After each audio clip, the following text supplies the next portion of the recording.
Sumqayıt şəhərində gənclər arasında vətənpərvərlik dəyərlərinin təbliği məqsədi ilə rəssam Xədicə Səlimlinin təşəbbüsü ilə şəhid ailələri, qazilər, Sumqayıt şəhər İcra Hakimiyyətinin və ictimaiyyət nümayəndələrinin iştirak etdiyi Qələbənin qürubunda batmayan günəşlər adlı tədbir təşkil olunub. Tədbirin keçirilməsində məqsəd vətən uğrunda qəhrəmanlıq göstərmiş şəhidlərin xatirəsinə ehtiramın ifadə olunması, onların ailələrinə mənəvi dəstəyin göstərilməsi və gənc nəsildə milli ruhun gücləndirilməsidir. Bugün biz Xədicə Səlimli balamızın ad günü ortamına deyək toplaşmışıq. O istəyib ki, qazilərlə bir yerdə bu manifest kitab evində bunu qeyd etsin.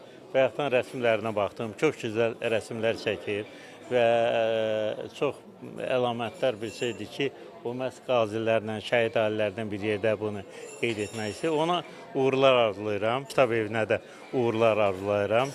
Bilirsiniz, indi nə isə kitab oxumaq biraz geri düşüb, ancaq Vladimir İlkin vaxtında demişdi, uçitsa, uçitsa, uçitsa. Bunun tərcüməsi öyrənmək, öyrənmək, öyrənməkdir. Bizimkilər götürüb oxumaq tərcümə edib. Düşünürəm ki, həm bu Xədicə xanımın xatirində qalacaq bir gecə olacaq, həm də kitab evi də öz gələcək inkişafını, mən dediyim kimi, öyrətmə istiqamətində davam edəcək. Tədbirdə iştirak edən şəhid ailələri və qazilər Xədicə Səlimlinin bu təşəbbüsünü yüksək qiymətləndirərək gənclərin cəmiyyətin mənəvi inkişafında fəal rol oynamasının vacibliyini vurğulayıblar. Rəssam Xədicə Səlimlinin nümayiş olunan əsərləri vətənpərvərlik mövzusu, milli kimlik, qəhrəmanlıq və şəhidlik ideyalarını özündə əks etdirir. Qonaqlar tərəfindən əsərlərdə gənc rəssamın mövzuya yanaşması, ideya ifadəsi və sənət baxımından formalaşmış üslubu qeyd olunub. Bu gün arzularımdan birisini reallaşdırıram. Bu gün 18 yaşımı şəhid ailələri ilə qeyd edirəm. Şəhid ailələri ilə, qazilərimizlə qeyd edirəm və bu mənim üçün sevincdir.